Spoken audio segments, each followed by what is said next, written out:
என் புன்னகையை கூட மொழிபெயர்க்க முடியாத அந்நிய தேசத்தில் எனக்கு நானே அகதியானேன். என் உணர்வுகளை சொல்ல முடியாமலும் உதர முடியாமலும் குரலற்று கிடந்தேன். என் காயங்களை வருடி சென்றது மின்னல் என தமிழ் மொழியின் அமுதோசை.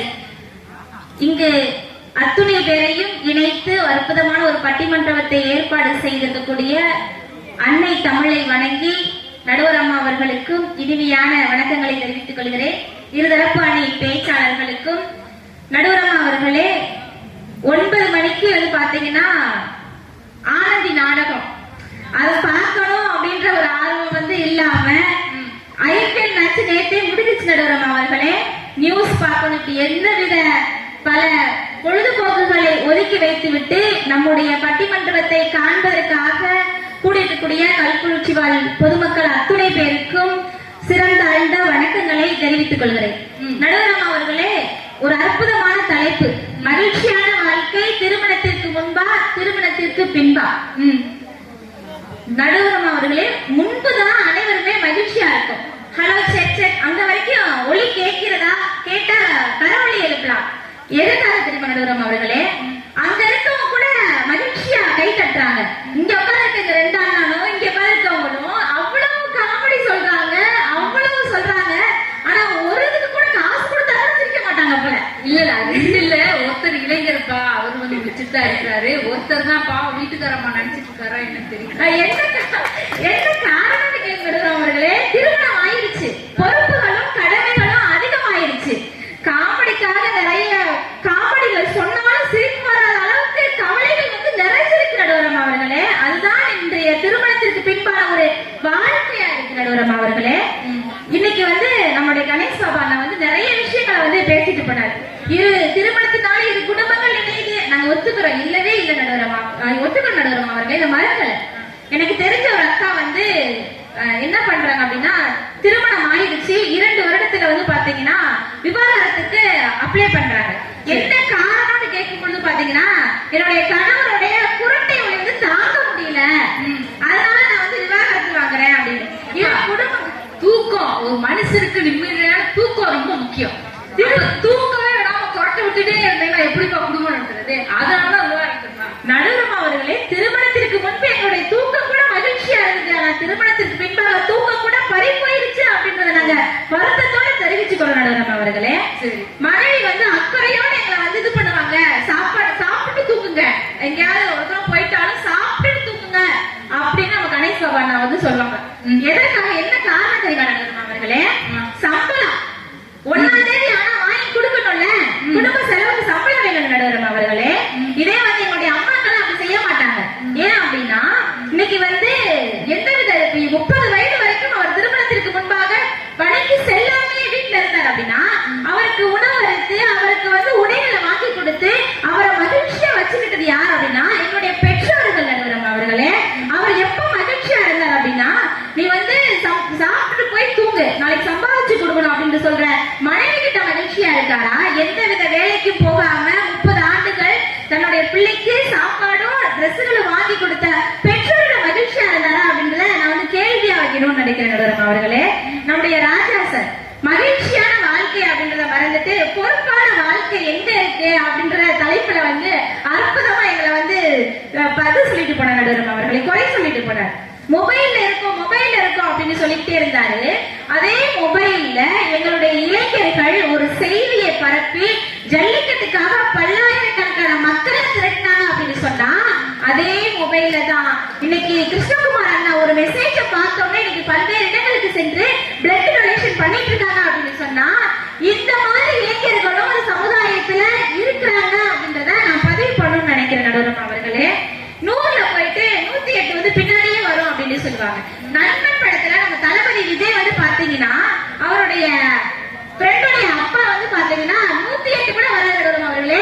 தன்னுடைய ஃப்ரெண்டோடைய அப்பாவை தன்னுடைய தோல்ல கட்டிக்கிட்டு பைக் மூலியமா ஹாஸ்பிட்டலுக்குள்ளே கொண்டு போய் காப்பாத்தினாரு பாத்தீங்களா, அந்த இருக்கு மகிழ்ச்சி நடுவரம் அவர்களே. இப்ப எங்களுடைய இளைஞர்கள் எப்படி தெரியுங்களா இருக்காங்க, பறவையா பறக்குறோம், காத்துல மிதக்குறோம், போற வழியில பூவா சிரிக்கிறோம், ஊரு உலக நினைக்கிறோம். இப்படி ஊர் உலகத்தை எல்லாம் உறவா நினைக்கக்கூடியது வந்து பாத்தீங்கன்னா திருமணத்திற்கு முன்புதான். திருமணத்திற்கு பின்பு எப்படி தெரியுமா மாறுது? தான், தன்னுடைய குடும்பம், தன்னுடைய பிள்ளைகள் அப்படின்றத மாறிடுறாங்க நடுவரம் அவர்களே. இதுல என்ன இருக்கு மகிழ்ச்சி நடுவரம் அவர்களே? நடுவரம் அவர்களே, திருமணத்திற்கு முன்பு வந்து பாத்தீங்கன்னா தனிப்பட்ட ஒரு சுதந்திரம், தன்னுடைய திறமை மூலியமாக தான் என்ன ஆக வேண்டும் என்று தானாக சிந்தித்து செயல்பட்டு தன்னுடைய திறமைக்காக பல்வேறு இடங்களுக்கு ஓடி அலைந்து தன்னை நிரூபித்துக் கொள்ளக்கூடிய ஒரு காலம் எப்ப இருக்கு அப்படின்னா திருமணத்திற்கு முன்புதான் இருக்கு. அது திருமணத்திற்கு பின்பு இருக்கான்னு கேட்டா கண்டிப்பா கிடையாது அவர்களே. எப்படா வட்டி பண்ற முடியும், நம்ம பிரெயினை பிடிக்கணும்னு சொல்லிட்டு அவதியா இருக்கிறது அங்க இருக்கு மகிழ்ச்சி கிடையவே கிடையாது நடுவரம் அவர்களே. இப்ப அந்த பையன் இருக்கான், விளையாண்டுகிட்டே இருக்கான் ஜாலியா. அந்த பையன் வந்து பாத்தீங்கன்னா ஸ்கூல் முடிச்சுட்டு வரான்னு வச்சுக்கோங்களேன், வந்தோடனே பேக் ஒரு பக்கம் தூக்கி போட்டுட்டு நல்ல ஸ்நாக்ஸ், அம்மா கொடுக்குற ஸ்நாக்ஸ் ரெடியா வச்சிருப்பாங்க, வாங்கி சாப்பிட்டுட்டு பாத்தீங்கன்னா நைட்டு கரெக்டா டிஃபன் ரெடியா வந்துடும். அதை நல்லா வாங்கி சாப்பிட்டு நிம்மதியா தூங்குறாங்க பாத்தீங்களா? அங்கதான் உண்மையான மகிழ்ச்சி இருக்கு நடுவரம் அவர்களே. இப்ப வந்து கோடை விடுமுறை விட்டாங்க, ஒரு பாடம் எல்லாருக்குமே தெரியும், கொலம்பஸ் கொலம்பஸ் விட்டாச்சு லீவு, கொண்டாட கண்டுபிடிச்சு கொண்டா ஒரு தீவு, லீவு லீவு லீவு வேணும் புதிய தீவு தீவு. இப்படி நாங்க வந்து கோடை விடுமுறையை வந்து கொண்டாடுறதுக்கு தீவு வேணும் அப்படின்னு சொல்லிட்டு தீவுகளை தேடி ஓடிக்கிட்டு இருக்கோம் நடுவரம் அவர்களே. இது எப்ப அப்படின்னா திருமணத்திற்கு முன்பு. ஆனா திருமணத்திற்கு பின்பு வந்து பாத்தீங்கன்னா இப்ப இங்க இருக்கக்கூடிய பெண்கள் எடுத்துக்கலாம். எங்களுடைய நடுவரம் அவர்களே, நீங்க வேலை பார்க்குறீங்க, உங்களுடைய அலுவலகத்துல உங்களுக்கு வந்து விடுமுறை இருக்கா இல்லையா நடுவரம் அவர்களே? விடுமுறை இருக்கு, கண்டிப்பா விடுமுறை இருக்கு. ஆனா வாரத்துல 7 நாட்கள் இருக்கிறதே, 7 நாட்களும் விடுமுறையே இல்லாமல் தனக்கு வந்து உடம்பு சரியில்லை, நான் வந்து சில ஓய்வெடுக்கணும் அப்படின்ற ஒரு நிலை வந்தா கூட தன்னுடைய பிள்ளைகள் வந்து பள்ளியில இருந்து வந்துருவாங்க அப்படின்னு சொல்லிட்டு சமையல முடிச்சு வச்சுட்டு தூக்கக்கூடிய தாய்மார்கள் வந்து இன்னைக்கு அதிகமா இருக்கிறாங்க நடுவரம் அவர்களே. ஏன்னா விடுமுறையே கிடையாது, அங்க என்ன மகிழ்ச்சி இருக்கு. இன்னைக்கு வந்து பாத்தீங்கன்னா நாளும் கிழமையும் ஞாயிற்றுக்கிழமையும் நலிந்தோருக்கு இல்ல நடுவரம் அவர்களே. அது போலதான் இன்னைக்கு ஒவ்வொரு தாய்மார்களும் நம்ம அமர்ந்திருக்கிறாங்க. இல்லைன்னு சொல்லுங்க, கண்டிப்பா வந்து தன்னுடைய குடும்ப பொறுப்புகளோட இன்னைக்கு வந்து அமர்ந்திருக்காங்க. இதுல எங்க மகிழ்ச்சி இருக்கு? மகிழ்ச்சி கிடையவே கிடையாது நடுவரம் அவர்களே. இப்ப வந்து பாத்தீங்கன்னா ஒரு திருவிழாவுக்கு போறோம், இதே வந்து திருமணத்திற்கு முன் வந்து பாத்தீங்கன்னா கண்ணில பறவை எல்லாமே வாங்குவோம், வளையல் என்ன, பானிபுரி என்ன, ராட்டின என்ன, அது வேணும் இது வேணும் எல்லாமே வாங்கி கொடுப்பாங்க. அப்போ வந்து மகிழ்ச்சியா இருக்கும். ஆனா திருமணத்திற்கு பின்பு வந்து பாத்தீங்கன்னா ஒரு பழமொழி இருக்கு நடுவரம் அவர்களே, ஆடு மாடு இல்லாத வந்து அடமலைக்கு ராஜா, பொண்டாட்டி பிள்ளை இல்லாத வந்து பஞ்சத்துக்கு ராஜா அப்படின்னு சொல்லுவாங்க. அதே போலதான் இன்னைக்கு வந்து பொண்டாட்டி பிள்ளை இருக்கிறவங்க வந்து எவ்வளவு மனவழியோட எவ்வளவு குடும்ப சூழ்நிலையோட நினைச்சு மகிழ்ச்சி அப்படின்றத வந்து துறந்துட்டு தான் இருக்கிறாங்க அப்படின்றத நான் வந்து சொல்றேன் நடுவரம் அவர்களே. நடுவரம் அவர்களே, கிருஷ்ணபுரம் அண்ணா இருக்காங்க. இப்ப ஒரு வேலை இல்லை அப்படின்னா திருமணத்திற்கு முன்பு வந்து பல்வேறு வேலைக்கு அவங்க போய்க்கலாம். இப்ப பொறியாளர் இருக்காரு, அடுத்து வந்து பாத்தீங்கன்னா பேச்சாளர் வராரு, கடை வச்சிருக்கிறாரு, இப்ப ப்ராஜெக்ட் பண்ணிக்கிட்டு இருக்காரு, இப்படி பல்வேறு வேலைகளுக்கு ஓடிக்கிட்டே இருக்கலாம். இதே திருமணத்திற்கு பின் வந்து பாத்தீங்கன்னா அவங்க மனைவி எவ்வளவு ஓடிடுவாரு, இது மாதிரி போயிட்டே இருந்தா ஒரு வேலையில ஒழுங்கா இருக்கியா இல்லையா அப்படின்னு சொல்லி கேட்பாங்க நடுவரம் அவர்களே. இப்போ அண்ணா வந்து நிறைய பாடல் பாடினாரு காதலை பத்தி, தன்னுடைய காதல் மனைவி இருந்தா நம்முடைய கணேஷ் பாபு அண்ணா. கணேஷ் பாபு அதே காதல் வந்து எப்படி இருக்கு அப்படின்னா திருமணத்திற்கு பின்பு, காண கருங்குயிலே காதல் ஒரு பாவமடி, காதல் கணக்கிலே கண்ணீர் தான் லாபமடி, ஆசை உண்டானது அதில் வீடு ரெண்டானது. இப்படி ஆசை உண்டானது, அதுல வந்து வீடு வந்து 2000 நடுவரம் அவர்களே. இதனால கல்யாணம் முடிச்சதா திருமணத்திற்கு பின்பு நீங்க சொல்லுங்க. இப்போ உங்களுடைய வாழ்க்கையில நீங்க மறுபடியும் போய் வாழணும்னு நினைக்கக்கூடிய ஒரு பருவம் என்ன பண்ணும் நடுவரம் அவர்களே? என்ன பருவம்? கண்டிப்பா கல்லூரி பள்ளி பருவமா தான் இருக்கும். ஏன்னா இப்ப வந்து பொழுது இருக்கும் போது புகழ் தேடு, இளமையது போனா அது திரும்பாது. இளம போயிடுச்சுன்னா வரவே வராது நடுவரம் அவர்களே. அது போலதான் மகிழ்ச்சி அப்படின்றது வந்து எங்க இருக்கு அப்படின்னா திருமணத்திற்கு முன்புதான் இருக்கு. அதை வந்து நம்ம வந்து எப்படி இன்னைக்கு வந்து திருமணத்திற்கு பின்பாக வந்து அதை வந்து குறைச்சிக்கணும் அப்படின்னா ஒரு நடுவரம் அவர்களே முடிச்சுக்கிறேன். நிறைய வந்து இப்போ வந்து 15ல இருந்து 25 வரைக்கும் இருக்கக்கூடிய ஒரு வாழ்க்கை வந்து மகிழ்ச்சியான வாழ்க்கை. எப்படின்னா கடிவாளம் கட்டாத ஒரு குதிரை போல, அந்த குதிரை வந்து எங்க ஓட எப்படி ஒண்ணே தெரியாது, அவங்க பாதையை நோக்கி ஓடிக்கிட்டே இருக்கும். அது போல குதிரை போல நடுவரம் அவர்களே 25ல இருந்து அந்த 50 வயசுக்குள்ள திருமணத்திற்கு பின்பு அந்த இடைப்பட்ட வாழ்க்கை வந்து மாடு போல, அண்ணா சொன்னாங்க அதே மாதிரி மாடுதான் நாங்களும் சொல்றோம். கழு அது எப்படின்னா மாடு போல உழைக்கக்கூடிய ஒரு வயது, அந்த 25ல இருந்து 50க்குள்ள இருக்கிற வயது, தனக்காக தன்னுடைய குடும்பத்திற்காக தன்னுடைய பிள்ளைகளுக்காக உழைக்கக்கூடிய வயது அந்த 50 வயது வரைக்கும் நடுவரம் அவர்களே. அதற்கு பின்பாக வந்து பாத்தீங்கன்னா தன்னுடைய பேரப்பிள்ளை வந்துருவாங்க. அப்ப வந்து பாத்தீங்கன்னா நாய் மாதிரி, அது வந்து எப்படின்னா அங்க வந்து அங்க கொடுக்குற சாப்பிட்டுக்கிட்டே அங்க அந்த மாதிரி ஒரு பருவத்துல வந்து இருக்கிறாங்க. எப்படி இருக்காங்க அப்படின்னா தன்னுடைய திருமணத்திற்கு முன்பது மகிழ்ச்சியா இருக்காங்க, எந்த ஒரு பொறுப்பும் இல்ல, உண்மையான மகிழ்ச்சி அப்படின்னு திருமணத்திற்கு முன்புதான் இருக்கு. ஆனா திருமணத்திற்கு பின்பு வந்து பாத்தீங்கன்னா பொறுப்புகள் அதிகமாகுது. இந்த ஊருக்காக, இந்த சமூகத்திற்காக, தன்னுடைய மனைவிக்காக, தன்னுடைய பிள்ளைகளுக்காக, அதற்கு பின்பாக வந்து பாத்தீங்கன்னா தன்னுடைய பேர பிள்ளைகளுக்காக இறுதியில முதியோர் இல்லத்துல கதைக்கக்கூடிய காலம் தான் நிகழ்த்துக்கிட்டு இருக்கு. இதுல என்ன இருக்கு நடுவரம் அவர்களே மகிழ்ச்சி, உண்மையான மகிழ்ச்சி, பொறுப்பு வந்து நாங்க இருக்கு நடுவரமா, பொறுப்பா இருக்கு நடுவரம் அவர்களே. ஆனா உண்மையான மகிழ்ச்சியோட இருக்கிறது வந்து பாத்தீங்கன்னா திருமணத்திற்கு முன்பே என்று சொல்லி நல்லதொரு வாய்ப்பிற்கு நன்றி கூறி நல்லதொரு தீர்ப்பை நடுவரமா அவர்கள் வழங்குவார்கள் என்று கூறி நன்றி. சிறப்பு, மிக சிறப்பு. சுருக்கமா சொல்ல போனா எடுத்துக்கூற நேரம் இல்லை. ஏன்னா வெங்கடேஷ் அவர்களுக்கு சரியாக விருதுநகர்ல வந்து 12 மணிக்கு வந்து ரயில பிடிக்கணும். நாங்க 9 மணிக்கு ஆரம்பிக்கலாம் நினைத்தோம். அது கால சூழல் காரணமாக அந்த நிகழ்வு வந்து 10 மணிக்கு மேல ஆரம்பிக்க வேண்டிய சூழல் ஆகிவிட்டது. அதனால வந்து நாங்க வந்து நேரத்தை சுருக்க வேண்டிய ஒரு சூழல்.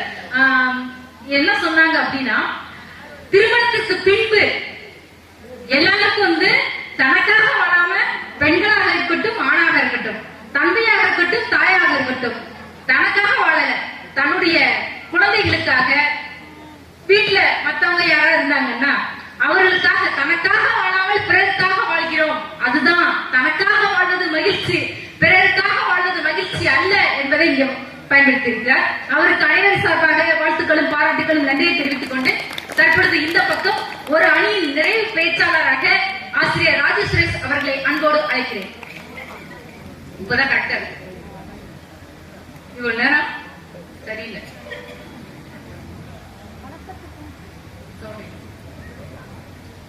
ஆன் பண்ணி வரல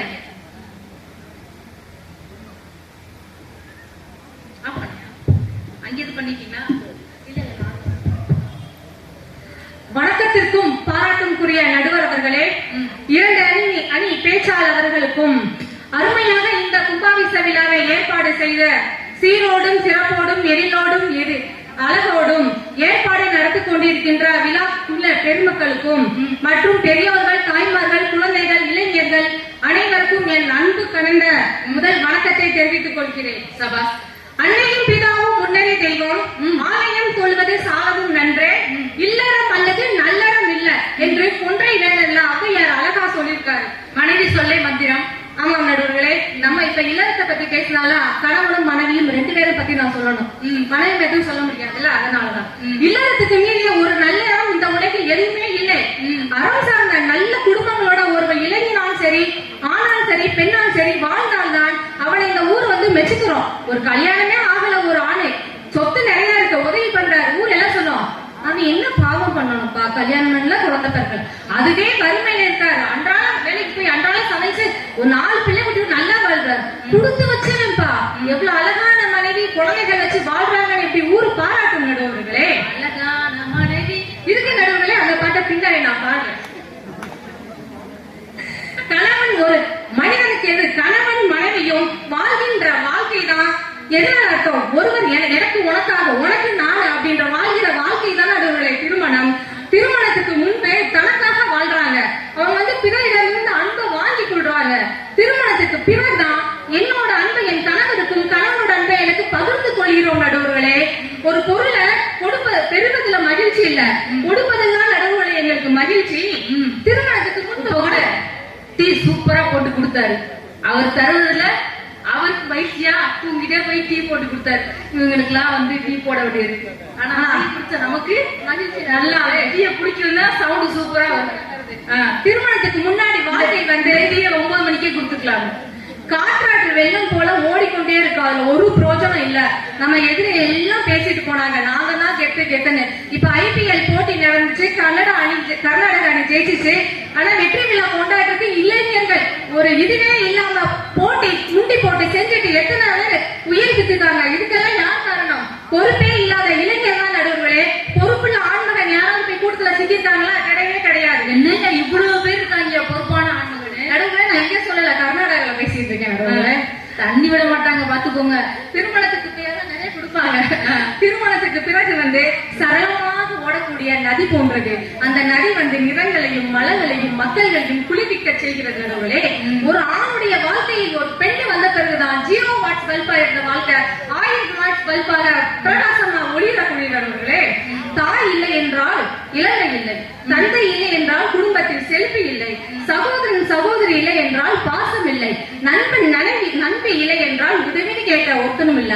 ஆனா கணவனுக்கு மனைவியும் மணவனுக்கு கணவனும் இல்லை என்றால் சகலமும் இல்லை என்பது உலகம் அறிந்த உண்மை அல்லவா நடுவர்களே.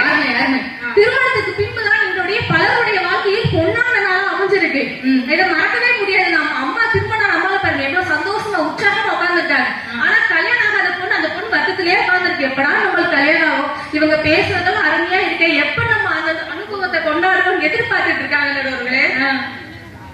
குடும்பத்துல அப்பப்ப 1000 சண்டைகள் வரதான் செய்யும். சிக்கல் முணுங்கல் பிக்கல் எல்லாமே இருக்கா செய்யும். அது இருந்தாலும் ஒரு குடும்பம், இல்லாட்டி அது குட்டி அருமை வச்சுக்க நடுவர்களே. நம்ம தம்பி கஷ்டம் கஷ்டம் கஷ்டம்னு புலம்பிட்டே இருக்காரு. எந்த தம்பி? வெங்கடேஷ் தம்பி. சரி, ஏன்னா இன்னும் அவரு வாழ்க்கை உள்ள வந்த பிறகு புலம்புவாரு. என்ன கஷ்டப்பான்னு கேட்டேன். ட்ரெயினை பிடிச்சி வீட்டுக்கு போனோம்னா அறிவலைக்கு எங்க காலையில இருந்து விளக்கு மாத்த தீட்டு வந்து. ஆனா அறிவலைக்கு என்ன திட்டிகிட்டே இருக்காப்பா. திட்டதானே செய்யறான், அதுக்கு மேல ஒண்ணும் செய்யல. இல்லக்கா அப்பப்ப பூரி கட்டையும் அடிக்கிறான் அப்படின்னா. நான் சொன்னேன், தம்பி எதுக்கு அடிக்கிறாங்கன்னு தெரியுமா? தாய்க்கு பின் தாரம் என்பதனாலதான் தம்பி. ஒரு 25 வயசு வரைக்கும் உங்களை அம்மா அடிச்சு திட்டி வளர்த்தி செஞ்சு எங்க கையில ஒப்படைக்கிறாங்க. அப்பப்ப நீங்க செய்யற தப்பெல்லாம் நாங்க அடிச்சு அடிச்சு வளர்க்கணும் தம்பி. அப்படி கவலைப்படாத, இதெல்லாம் ஒரு நன்மைக்கு எடுத்துக்கோ தம்பி அட்வைஸ் பண்ணி சொல்லியிருக்கேன். அதான் அவர் சிரிச்சுக்கிட்டே இருக்காரு நடுவர்களே.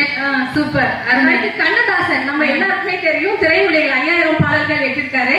அவர் மேடையில பேசினாரு, உலகத்துல எப்படி எப்படி வாழணும் என்பதற்காக 1000 ஞானிகள் சொல்லியிருக்காங்க. ஆனா எப்படி வாழக்கூடாது என்பதுக்கு உதாரணம் என்னுடைய வாழ்க்கைகள் என்று. ஏன்னா அவரோட முதலோட வாழ்க்கை தோல்வி மனைவி இறந்துட்டாங்க. அவங்க அம்மா வந்து 2வது பொண்ணு ரொம்ப கஷ்டப்பட்டு அலைஞ்சு கல்யாணம் பண்ணி வச்ச அன்னைக்கு 2 பேரும் பேசிட்டு இருக்காங்க. 1 மணி நேரம் 2 மணி நேரம் 3 மணி நேரம் பேசிட்டே இருக்காங்க. அந்த அம்மா முகத்தில் ஒரே பொன்சிரிப்பு. இவருக்கு ஒரே ஆச்சரியம், என்னன்னா நம்ம இப்படி பேசியும் மனைவியோட முகம் சுழுங்கவே இல்லையே அப்படின்னு. காலையில அம்மாட்ட போய் கேட்கிறாரு, ஏப்பா இந்த பொண்ணு எங்க பிடிச்ச? தமிழ்நாட்டுல இப்படி ஒரு பொண்ணாமா? நான் எவ்வளவு பேசினாலும் தலையை மட்டும் ஆடிட்டே இருக்கேன் அப்படின்னு. டேய் பொண்ணு பார்த்தது நான்டா அப்படின்னு கெட்டா சொல்லிட்டு போயிடான். அடுத்த நாள் இதே கதை நடந்துச்சு. அந்த அம்மா முகத்துல சிரிப்பு தவிர எதுவுமே இல்லை. இவருக்கு சந்தேகம் வந்துடுச்சு. அம்மாட்ட போய் கேட்டா, தம்பி உன்னோட குணம் என்னன்னு எனக்கு தெரியும். நீ பேசினா பேசிக்கிட்டே இருப்ப. அதுக்கு கேட்கறதுக்கு காது வேணும்பா. அந்த பொண்ணுக்கு காது கேட்காது அப்படின்னு. இவர் சொல்லவுடனே கொஞ்சம் ஷாக் ஆயிட்டாரு. ஆஹா காது கேட்காது அப்படின்னு வருத்தத்திலே கொஞ்சம் இருந்தாரு மனுஷன். ஒரு குறிப்பிட்ட நாளுக்கு அப்புறம் ஒரு பெரிய மேடையில் சொல்கிறார் நடுவர்களே, என்னுடைய மனைவியின் காதுகள் பழுதடைக்கலாம், ஆனால் இன்று வரை எனக்கு கவிதைகள் பழுதடையாமல் இருக்கா என்பதற்காக என்னுடைய மனைவியார் என்று தன்னுடைய திருமண வாழ்க்கையை அவளை மகிழ்ச்சியாக கெத்தாக சொல்லிக் கொண்டிருக்கிறார்களே. இளமையில் காதல் வரும், எதுவரை கூட வரும்? முழுமையான காதல் என்றால் முதுமை வரை கூட வரும். நம்ம மண்டலத்திலே பார்த்தல ஒரு அம்மா ஒரு ஐயா அழகான தனியா மருந்து ஊதிருக்காங்கல்ல, இங்க கூட பாருங்க எத்தனை அம்மாக்களுக்காக ஐயாக்கள் காத்து கொண்டிருக்கிறார்கள் என்று. அவர்களுடைய தூக்கத்தை எல்லாம் விட்டுட்டு தன்னோட மனைவி வர வேண்டும் என்று நம்ம அந்த ஒளியின் மொழி அண்ணா கூடயே கவலைப்படுறாரு தெரியுமா? இவ்வளவு அழகான பட்டிமன்றத்தை காண நம்ம மனைவியை கூட்டிட்டு வரல அப்படின்னு. அதுக்காகதான் நடுவர்களே, திருமணத்துக்கு முன்பு ஆண்கள் சந்தோஷமாக இருக்கிறாங்க, ஆனா அவங்களுக்கு உரிய மரியாதை கிடையாது. அதுவே கல்யாணம் ஆயிடுச்சா, அடே முட்ல வாடா கல்யாணம் ஆயிடுச்சு, நீ பெரிய மனுஷன் அப்படின்னு இந்த ஊர் உலகம் எல்லாமே மரியாதை கொடுக்கும் நடுவர்களே. திருமண வாழ்க்கை என்பது துயரங்களின் தொகுப்பு அல்ல, அனுபவங்களின் வகுப்பு. வாழ்க்கையில எவ்வளவோ மகிழ்ச்சி இருக்கு, அதெல்லாம் இன்னும் எதிர்நேர் கற்றுக்கொள்ளவில்லை. 3 பேரை பார்த்து நான் ஒரு கேள்வி கேட்கிறேன், எனக்கு ஒரு ஞாபகம் வருது. ஏன்னா அவங்க செப்பு ரொம்ப அடிபட்டு இருக்கு நடுவர்களே, ரொம்ப அடிபட்டு. ஆமாம் நடுவர்களே, எழுத்து போயிருக்கு. திருமண வாழ்க்கை என்னன்னு தெரியுமா உங்களுக்கு? நம்மளுக்காக இன்னொரு இதயத்தை குடிப்பதற்கு தயார் செய்யும் பாரதிதாசன் கூட அழகா குடும்ப விளக்கில் எழுதியிருக்காரு. மனைவி எந்த நிலைமையில இருக்கணும், கணவன் வந்து வருவாயை வீட்டு வரணும், மனைவி வந்து மாமனாருக்கு எது, மாமியாருக்கு எது, குழந்தைகளுக்கு எதுன்னு அனுசரிச்சு ஆராய்ச்சி பார்த்து ஒரு குடும்பம், நல்ல குடும்பம் பல்கலைக்கழகம் என்று வகைத்திருக்கார் நடுவர்களே. ஆண்களாலும் சரி பெண்களாலும் சரி நடுவுல கல்யாணத்துக்கு முன்னாடி எப்படி இருப்பாங்க, இஷ்டத்துக்கு எழுதிருப்பாங்க, சாப்பிட மாட்டாங்க, அம்மா அப்பா பேச்ச கேட்க மாட்டாங்க, வேலைக்கு போனா கரெக்டா வீட்டுக்கு வர மாட்டாங்க, என் பேச்ச நானே கேட்க மாட்டேன், நீங்க என்னவா சொல்றது அப்படின்னு ஒரு டைலாக விடுவாங்க. ஆனா திருமணம் நாள் கிருஷ்ணகுமார் மாதிரி ஆளு ஜம்முன்னு மாறிடுவாங்க. கரெக்டா வீட்டுக்கு வருவாங்க, சாப்பிடுவாங்க, செய்வாங்க, செலவை கணக்கு பார்த்து பண்ணுவாங்க நடுவர்களே. ஒரு குடும்பம்னா 2 பேரும் ஆண் மனைவி சம்பாதிச்சா அந்த சிறு சிறு துளிகள் 500, 1000 சேர்த்து வச்சு நகை வாங்குறது, வண்டி வாங்குறது, கார் வாங்குறது, வீடு கட்டுறது அப்படின்னு ஒரு சந்தோஷத்துல பொருளை சேர்க்கிற மகிழ்ச்சி திருமணத்துக்கு பிறகுதான் நடுவே கிடைக்கிறது. என்னதான் நான் கல்யாணம் பண்ணி கார் வாங்கினாலும் அது என்னோட அம்மா அப்பா தான் நடுவர்களே. இறுதியாக நான் சொல்றது என்னுடைய முறையை முடிக்கிற கொஞ்சம் ஒரு நிமிஷம். வாலிபங்களோடும் வயதாக கூடும் ஆனால் பண்பு வார இந்த பாட்டு கேட்டா, இப்ப எனக்கு ரொம்ப சரியில்லை, ஆனா உண்மையாகவே இந்த பாட்டு கேட்டா கல்யாணம் ஆகாத பிரம்மச்சாரி கூட கல்யாணம் ஆக தோணும் நடுவர்களே. ஒரு ஆணாக இருந்தாலும் சரி பெண்ணாக இருந்தாலும் சரி அவனுடைய பின்பகுதி வாழ்க்கையை தீர்மானிக்கிறது இந்த கல்யாணம் தான் நடுவர்களே. இன்னைக்கு திருமண வாழ்க்கை மகிழ்ச்சி இல்லைன்னு சொல்லிட்டு போறாங்களே, மன வாழ்க்கை வந்து மன அழுத்தத்தை இருக்காங்கன்னு சொல்ற எது நான் ஒரு கேள்வி கேட்கிறேன். நீங்க ஜூல போய் சிங்கம் புலியே பார்த்தது இல்லையா? சிங்கம் புலி இருக்கு, மாடு மயிலும் இருக்கு. ஆனா நீங்க சிங்கம் புலி பார்க்க தானே போறீங்க, மாடு மயில பாக்குறது கிடையாது. வாழ்க்கை வந்து அந்த மாதிரிதான் நடுவர்களே. திருமணம் ஆன பின்புதான் ஆண்களுக்கு பொறுப்பு அதிகமா இருக்கு. அவங்க வந்து பேசுறது கம்மி பண்ணிடுவாங்க. ஏன் கேட்டா அவங்க கொண்டாடி வந்துட்டா பேச போறச்சு. காரணம் அது இல்ல, தன்னை நம்பி பொண்ணு வந்திருக்கா, அந்த பொண்ணுக்கு வேண்டியதெல்லாம் செய்யணும், அவளை நம்பி இன்னொரு குழந்தை வரும், அவளுக்கு வேண்டியதெல்லாம் செய்யணும் என்று ஒரு பொறுப்புணர்வு வந்துருது. நம்ம எனக்கு ட்ரெஸ் எடுக்க முடியல வெக்கடை சொல்லப்பட்டார். ஆனா தன் மனைவியும் தன் குழந்தைகளையும் போட்டு அழகு பார்த்து கிடைக்கிறாங்களே இந்த உலகம், அதான் நடுவுல திருமணத்துக்கு பின்னாடி ஒரு சந்தோஷம். குழந்தையா இருக்கும்போது இறுதியாக முடிக்கிறேன் நடுவர்களே. நம்ம பசங்களுக்கு புக் எல்லாம் பைண்டிங் பண்ணி அழகா கொடுப்போம். அது மாதிரிதான் நம்முடைய திருமண வாழ்க்கை. ஒரு பொண்ணு வந்து புத்தகம் மாதிரி, புது புத்தகம் மாதிரி, அச்சம், மடம், ஞானம், பயிர்ப்பு என்று 4 ஓரங்களை கொண்டது. அன்பு என்னும் நூலை தைத்து, ஆண் மகன் என்ற ஒரு அட்டையை வைத்து, பாசம் என்ற பசையை தடவி, கற்பு என்ற பிசிக்காலை ஒட்டி, சொந்த பந்தம் என்ற சுமையை ஏற்றி, கட்டுப்பாடு என்ற மிசினை கொண்டு ஓரங்கள் வைத்து, மாமனார் என்ற மார்பிலை ஒட்டி, மாமியார் என்ற லேபிலை ஒட்டும் போதுதான் அந்த பொண்ணு முழுமையடைகிறார். அந்த மாதிரி இருக்க போயதான் அவங்களுடைய குடும்பங்கள் வந்து ரொம்ப மகிழ்ச்சியா இருக்கு. திருமண வாழ்க்கைக்கு பின்புதான் மகிழ்ச்சி என்று கூறிய எனது உரையை முடிக்கின்றேன். நன்றி, வணக்கம். மிக சிறப்பு. பொதுவாகவே ஒரு அணியில் தொடக்க பேச்சாளராக பேசுவது என்பது ஒரு முழு எலுமிச்சம்பழம். சாரை வந்து பிடிஞ்ச உடனே வந்துடும், அடுத்து கொஞ்சம் சார் குறையா வரும், கடினமா இருக்கும். அப்போ கடைசியில சக்கை இருக்கும், அந்த சக்கையில இருந்து சார் எடுக்கிறது சொல்றது ரொம்ப கஷ்டம் இல்லையா? பேச்சாளர்கள் வந்து நிறைய நாங்க பார்த்திருக்கிறோம், நகைச்சுவைக்காக தலைப்பு இல்லாமல் தலைப்பிற்கு தகுந்த போல வந்து அவுட் ஆஃப் சிலபஸ் சொல்லுவாங்க இல்லையா, அந்த மாதிரி பேச்சுக்கள் தான் நிறைய நடந்துட்டு இருக்கு. அது பட்டிமன்ற மரபு அல்ல. ஒரு பட்டிமன்ற மரபு என்பது வாதிட்டு வாதத்திற்கு தீர்வு காண்பது என்பதுதான் சரியான ஒரு மரபு. பேச்சு என்பது என்ன தலைப்பு கொடுத்தார்களோ அந்த தலைப்பை விட்டு எல்லளவு கூட யாரும் வெளியில் செல்லவில்லை. மிக சரியாக பொருத்தமாக 6 பேச்சாளர்களும் அவரவர்கள் அணிக்கு தந்தாரு உங்களது உற்சாகமான கரவொலியோடு இங்கு பேசியிருக்கிறார்கள். அவர்களுக்கு உங்களது சார்பாக மீண்டும் ஒரு நன்றியை தெரிவித்துக் கொண்டு மிக விரைவாக ஒரு 5 மணிக்குள்ள நம்ம வந்து இவங்க பேசியதை வைத்து ஒரு தீர்ப்புக்குள்ள நம்ம போயிடலாம். அதற்கு முன்னாடி ஒவ்வொரு நம் மேடைகளிலும் என்ன சொல்வேன் என்றால், ஒரு நிகழ்ச்சி சிறப்பாக அமைய வேண்டும் என்றால் பேச்சாளர்கள் பெருசா இல்லைன்னா நிகழ்ச்சி ஏற்பாடு செய்தவர்கள் பெருசா என்று கேட்டால் நிச்சயமாக அவர்கள் இல்லை. ரசிகர்களாகிய உங்களால் மட்டுமே ஒரு நிகழ்ச்சி சிறப்பாக அமையும் என்பதை எல்லளவும் மாற்றக்கருத்து இல்லை. அப்படி சிறப்பாக எங்களுக்கு ஒத்துழைப்பு கொடுத்த ரசிக பெருமக்களுக்கு மீண்டும் ஒரு நன்றியை சொல்லிட்டு தீர்ப்புக்குள்ள நுழைகிறேன். திருமணத்திற்கு முன்பு எடுத்துக்கிட்டோம் அப்படின்னா, திருமணத்திற்கு முன்பு என்னது புராண காலம், இதிகாச காலம். அதே பாருங்க, திரௌபதி நம்ம எல்லாத்துக்கும் தெரியும். திரௌபதி தனது அப்பா வீட்டுல இருக்கும்போது இளவரசியா எவ்வளவு பெருமையா எவ்வளவு மகிழ்ச்சியா உற்சாகமாக இருந்தார்கள் இல்லையா? வெயிலே படாம, வெயிலுக்கு கட்டாம வளர்த்தாங்கிறாளான்னு சொல்ற மாதிரி வெயிலே இல்லாம துன்பமே இல்லாம வளர்ந்தாங்க திரௌபதி. பாண்டவர்களை திருமணம் முடித்த பின்பு வேலைக்காரி வேஷத்துல போய் மாறு வேடத்துல போய் வேலைக்காரியா அரண்மனை வேற ஒரு ராசாவுக்கு வேற ஒரு இளவரசிக்கு வேற ஒரு ராணிக்கு வேலைக்காரியா வேலை பார்த்தாங்க. சூழல் எது? திருமணம் முடித்த காரணத்தினால, சொத்து பிரச்சனைனால. சரியா? அடுத்து சீதா பிராட்டி எடுத்துக்கோங்க. சீதா பிராட்டி பூமாதேவி மகளாக அவதரித்தார். ஒரு அக்னியில் இருந்த பிறந்தவர். அவளையே வெயிலு இல்லாம வளர்ந்த சீதா பிராட்டி கணவன் ராமபிரான், ஒருவனுக்கு ஒருத்தி என்ற மிகப்பெரிய ஒரு பண்பாட்டை இருக்கக்கூடிய ஒரு ராமபிரான் என்ன ஊர்க்காரங்களுக்காக தன்னுடைய மனைவியை என்ன சொல்றாரு, ஊர்ல ஒருத்தர் சந்தேகப்பட்ட காரணத்துக்காக மனைவியை காட்டுக்கு அனுப்பிடுறார்.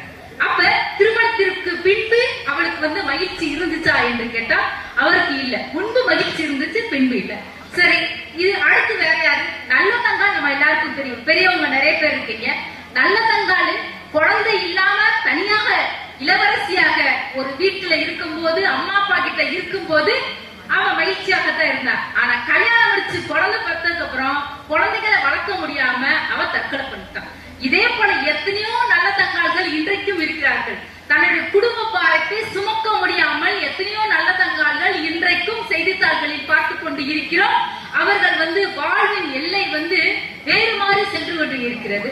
சரி, அடுத்து பாத்தீங்கன்னா கண்ணகி. நம்ம மதுரையில இருந்துகிட்டு, மதுரை சுத்தி இருந்துகிட்டு கண்ணகியை பத்தி பேசாம இருக்க முடியுமா? மிக சிறந்த ஒரு வாணிகனுடைய மகளாக இருந்துட்டு அவ கல்யாணம் முடிச்சதுக்கு அப்புறம் தன்னுடைய கணவனை ஒரு சந்தேகத்தின் பேர்ல கொலை செய்து விட்டார்கள். அப்ப தன்னுடைய துன்பம் இருந்தாலும் கூட கணவன் இறந்த பின்பும் அந்த கணவனுக்காக பழியை நீக்கினாள் கண்ணகி. அப்ப அவ கஷ்டப்பட்டாலும் கணவனின் பழியை நீக்கினாள் அந்த இடத்துல. அப்ப கணவனுக்கு மகிழ்ச்சி, கணவனின் குலத்திற்கு மகிழ்ச்சி, கணவனை பெருமைப்படுத்துவது என்பது இன்னைக்கு நமக்கெல்லாம் நிறைய நம்ம பெண்கள் இருக்கோம். வீட்டுக்காரர் நம்மள அடிச்சா கூட நம்ம உடனே அவருக்கு சாப்பாடு போடுவோம். இதே இது ஏத்த வீட்டுக்காரோ இல்ல பக்கத்துல வேற யாரோ நம்ம வீட்டுக்கார திட்டுனா நம்ம சும்மா வருமா? ஒரு பேருந்துல பயணிக்கிறோம், பேருந்துல பயணிச்சுட்டு இருக்கும்போது ஒருத்தர் இன்னொருத்தர் பார்த்து நம்ம வீட்டுல பார்த்துட்டு ஏதாவது சண்டை போட்டாரு, காலம் மிதிச்சிட்டாரு அப்படின்னா நம்ம சும்மா இருப்போமா? உடனே பெண்களே நம்ம அவர் கூட சேர்ந்து சண்டை போடுவோம். எப்படி வீட்டுக்கார சொல்ல போச்சு என்று விட்டு கொடுக்காம இருப்போம். பெண்கள் விட்டு கொடுக்காம இருப்போம். அதே போல ஆண்களும் அப்படித்தான்.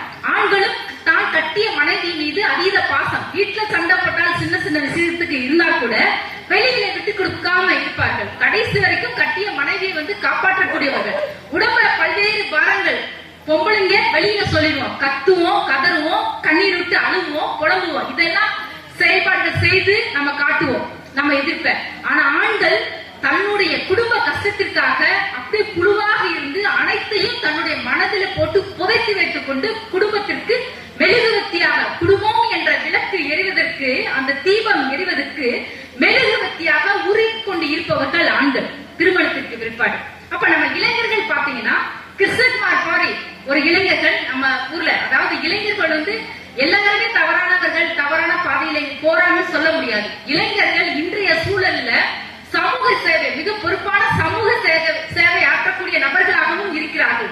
ரத்த தான முகாம் படிக்கிற போதே ரத்த தான முகாம் நடத்துறாங்க.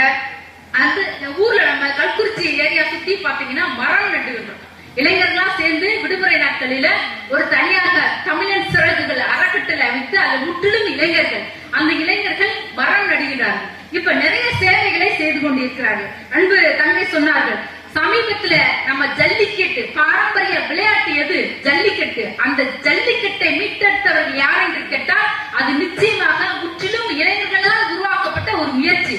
இளைஞர்களால் ஒரு நாடே வெற்றி அடையுது அப்படின்னா அந்த இளைஞர்கள் போற்றத்தக்கவர்கள், மகிழத்தக்கவர்கள்.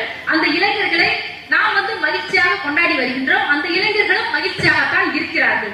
அப்ப திருமணத்திற்கு முன்னாடி அந்த இளைஞர்கள் விரும்பியதை செய்யக்கூடிய அளவுல இருக்காங்க. திருமணத்திற்கு பின்பாடு அந்த சுதந்திரம் மட்டும் பறிபோகுது. என்ன ஒண்ணு, வெங்கடேஷ் காலையில சரியான இடத்துல வீட்டுக்கு போகணும். ஏன் வீட்டுக்கு போனேன்னா வீட்டுக்காரங்க கேள்வி கேட்பாங்க.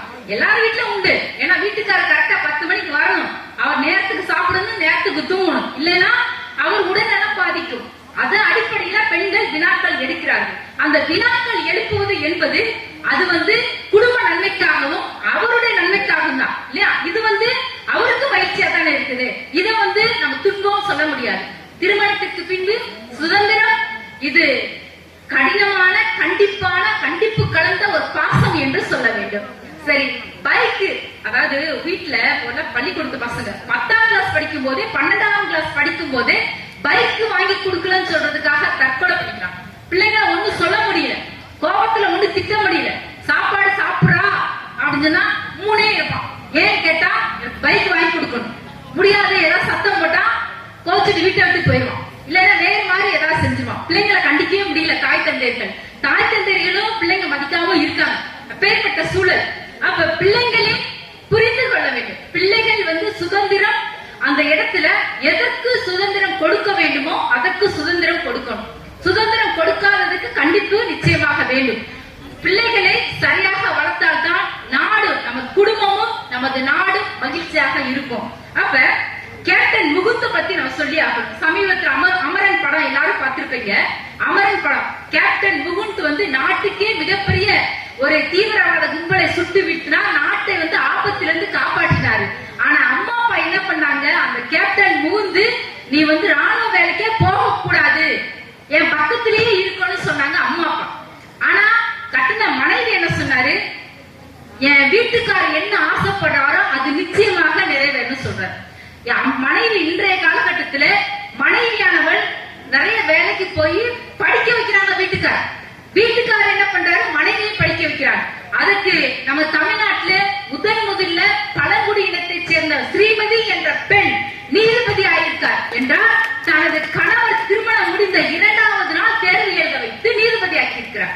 அப்ப எத்தனையோ பேர் சொல்லலாம். குத்துச்சண்டை வீராங்கனை அவங்க 3 பெண்கள் பிறந்த பிறகு தேசத்திற்காக மிக சிறந்த ஒரு ஒலிம்பிக்கில் தங்கப்பதக்கம் வென்றிருக்கிறார் என்றால் அதுக்கு காரணம் திருமணத்திற்கு பின்பு அவருடைய சாதனையை அங்கே நிகழ்த்தி காட்டியது யாரு, ஒரு பெண்ணின் வெற்றிக்கு பின்னால் ஆண் இருக்கிறார். அதே போல திருமணத்திற்கு பின்பு ஆணின் வெற்றிக்கு பின்னால் பெண்களும் இருக்கிறார்கள். அப்ப சாதாரண கூன் பாண்டியன் அவரை நின்ற சீர் நெடுமாறனாக மாற்றியது மங்கையர்க்கரசு. இப்ப இந்த உலகத்துல நீங்க சொன்ன மாதிரி ஒரு ஐயாவுக்கு கண்ணில மருந்து ஊத்துறாங்க இல்லையா, அதே போல வயதான காலகட்டத்துல கணவருக்கு ஏதாவது பிரச்சனை அப்படின்னா கணவரின் உடல் நலத்தை பேணுவது மனைவி, அது பாசம். இப்ப எல்லாவற்றுக்கும் மேலாக காதல் செய்யும் சக்தி கண்டி கடவுள் நிலை அவளாலே எய்த வேண்டும் என்று சொல்கிறார் பாரதியார். அப்ப காதல் என்பது திருமணத்துக்கு பின்பு வரக்கூடிய காதல் என்பது உலகத்திலேயே சிறந்தது. திருமணத்திற்கு முன்பு தாய் தந்தையிடம் பிள்ளைகள் இருப்பது அப்ப மகிழ்ச்சியாக தான் இருக்கு. அம்மா போடுற சாப்பாடு மகிழ்ச்சியாக இருக்குது, அப்பா எடுத்து கொடுக்கிற வெங்கடேஷ் எடுத்து கொடுக்கிற சட்டை மகிழ்ச்சியாக இருக்குது. திருமணத்துக்கு பின்பாடு வெங்கடேஷை வைத்த ஒரு முடிவுக்கு வரலாம். திருமணத்துக்கு பிற்பாடு அவர் நிறைய இஎம்ஐ வாங்கினாலும் நிறைய இஎம்ஐ கட்டி கொண்டு இருந்தாலும் அவர் வாங்குவதில் மகிழ்ச்சி இல்ல. தனது குழந்தைக்காக, அவருடைய மனைவிக்காக, சமூகத்தில் அந்தஸ்துக்காக, சமூக மரியாதை, சாதாரண இளைஞன் குடும்ப தலைவன் என்ற ஒரு பதவி கிடைத்திருக்கிறது. அதைவிட ஒரு படி மேலாக இளைஞன் என்றவர் பெற்றோராக மாறி இருக்கிற ஒரு தந்தை என்ற ஒரு பதவி கிடைத்தது மகிழ்ச்சி. ஒரு குழந்தை குலம் இனிது யார் இனிது என்பட்ட மக்கள் குழந்தையின் மலைச்சல் கேளாதவர். ஒரு பெற்றோருக்கு குழந்தையே இல்லை என்றால் அதனுடைய வேதனை அந்த அனுபவப்பெர்கள் மட்டும்தான் தெரியும் இல்லையா, குழந்தை இல்லாதவர்களுக்கு மட்டும்தான் தெரியும். அப்ப குழந்தை அப்பா என்று சொல்லும் போது, அம்மா என்று சொல்லும் பொழுது அதற்கு உண்டான மகிழ்ச்சி உலகத்திலேயே மிக சிறந்தது தாய் பாசம் என்று சொல்லி ஒரு குடும்பத்தின் மகிழ்ச்சி எது என்று கேட்டால் திருமணத்திற்கு முன்பு பெற்றோரிடம் இருக்கிறது மகிழ்ச்சி, அதனினும் பெரிது திருமணத்திற்கு பின்பு தான் தாய் தந்தை ஆகிறது தான் பெரிதும் மகிழ்ச்சியாக இருக்கிறது என்று சொல்லி இந்த அருமையான வாய்ப்பை கொடுத்த ஸ்ரீ ராமலிங்க சுவாமி சவுண்டமன் கோவில் நிர்வாகத்துல சன்னிதானத்துல இந்த ஒரு பட்டிமன்ற ஏற்பாடு செய்த பட்டிமன்றத்தின் நிர்வாக குழு உள்ளிட்ட அத்தனை பெருந்தகையாளர்களுக்கும் இங்கே இவ்வளவு நேரம் பொறுப்பை கழித்து எங்களுக்கு ஒத்துழைப்பு கொடுத்த அத்தனை ரசிக பெருமக்களுக்கும் கோடான கோடி நன்றியை தெரிவித்துக் கொண்டு சவுண்டமன் அருளால் கல்குறிச்சி வாழ் மக்கள் அவர்கள் நெசவு தொழில் பெருக வேண்டும், கலையாத கல்வி, குறையாத வயது, குன்றாத வளமை, குன்றாத இளமை, ஓர் கபடு பாராத நட்பு, கழுப்பினி இல்லாத உடல், தவறாத சந்தானம், தாழாத கீர்த்தி, மாறாத வார்த்தை, மிகுந்த இறையல், தொலையாத எதிர்பாராத நிதி பெற்று வாழையடி வாழையாக அவர்கள் குடும்பம் செழிக்க வேண்டும் என்று சொல்லி எங்களது பட்டிமன்ற குழு விடைபெறுகிறோம். நன்றி, வணக்கம். வாழ்க செந்தமிழ், வாழ்க தமிழர், வாழ்க பாரத